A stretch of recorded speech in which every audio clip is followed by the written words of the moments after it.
kematian atau usia hidup Indonesia termasuk cukup memprihatinkan, dan ini masalahnya adalah karena kekurangan dokter.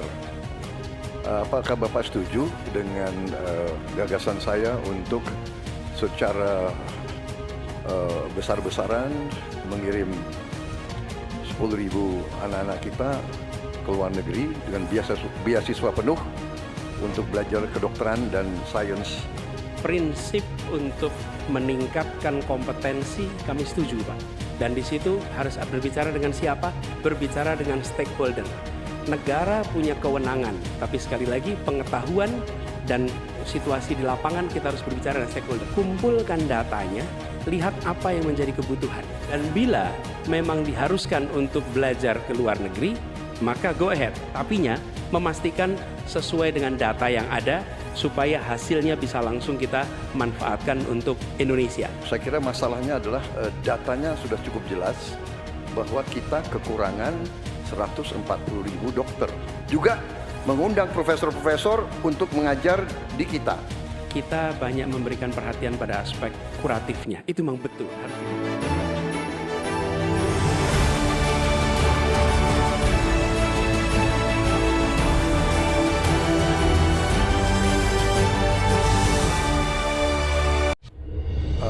Pak Anies, kita mengerti tadi bahwa angka kematian atau usia hidup Indonesia termasuk cukup memprihatinkan, dan ini masalahnya adalah karena kekurangan dokter.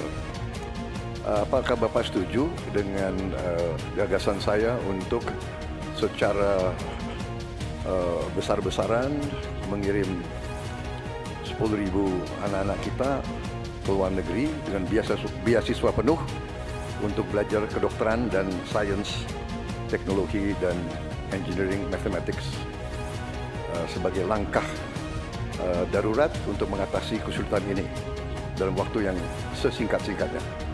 Terima kasih. Masih ada waktu, Bapak? Cukup? Silakan Bapak Anies Baswedan untuk langsung menjawab pertanyaan dari Bapak Prabowo Subianto. Waktu Bapak 2 menit untuk menjawab, silakan. Ya. Prinsip untuk meningkatkan kompetensi kami setuju, Pak. Karena kompetensi yang meningkat bagaimanapun juga akan bermanfaat.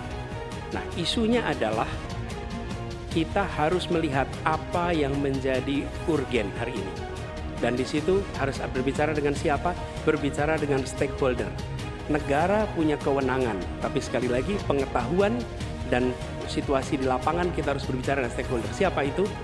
Asosiasi profesi, kemudian Kementerian Kesehatan, dinas di daerah, kemudian para aktivis, para pengamat, para pakar. Kumpulkan datanya, lihat apa yang menjadi kebutuhan. Sehingga kita bukan meloncat langsung ini adalah yang dibutuhkan.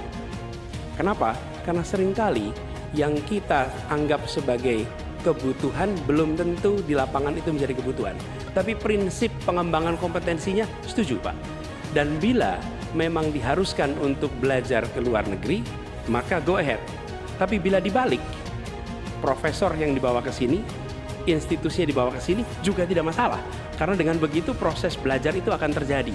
Jadi kami melihat pengembangan kompetensi itu baik.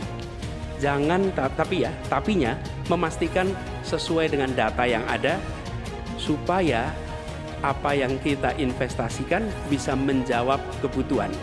Jadi ada unsur pentingnya, ada unsur urgensinya.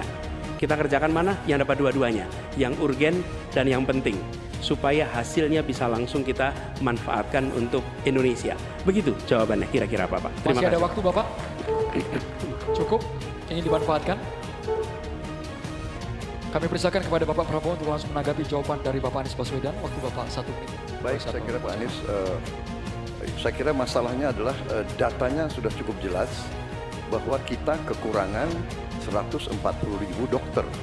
Sebagai contoh, di Atambua ada satu rumah sakit yang seharusnya ada 16 dokter, dokternya hanya 1 orang. Jadi dia kewalahan, dia harus melayani 3 kabupaten. Jadi bagaimanapun pemerintah saya kira harus ambil tindakan-tindakan yang cukup darurat. Dan untuk itu menurut kami ya, kita harus ambil langkah-langkah berani, mengirim sebanyak mungkin. Tapi saya setuju juga mengundang profesor-profesor untuk mengajar di kita.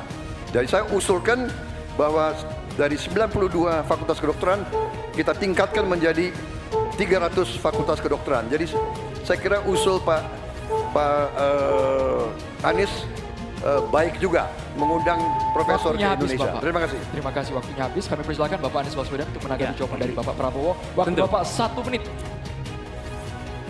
Baik, terima kasih.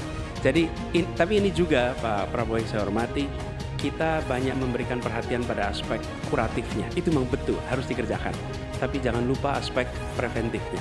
Dan ketika bicara aspek kuratif ada dua. Satu adalah soft infrastructure, tadi tenaga medisnya. Yang kedua, hard infrastructure-nya. Apa itu? Misalnya nih, 15 dari 38 provinsi belum memiliki rumah sakit kelas A. Ini harus dibangun. Kemudian 171 kecamatan di 8 provinsi ini belum memiliki puskesmas. Jadi kita harus memikirkan dua-duanya, Pak. Soft infrastructure, manusianya, hard infrastructure, dan jangan lupa itu semua adalah efek dari pola hidup yang tidak, salah satunya efek pola hidup yang tidak sehat. Karena itulah promotif preventif itu penting sehingga kita tidak hanya mengobati tapi juga mencegah. Demikian.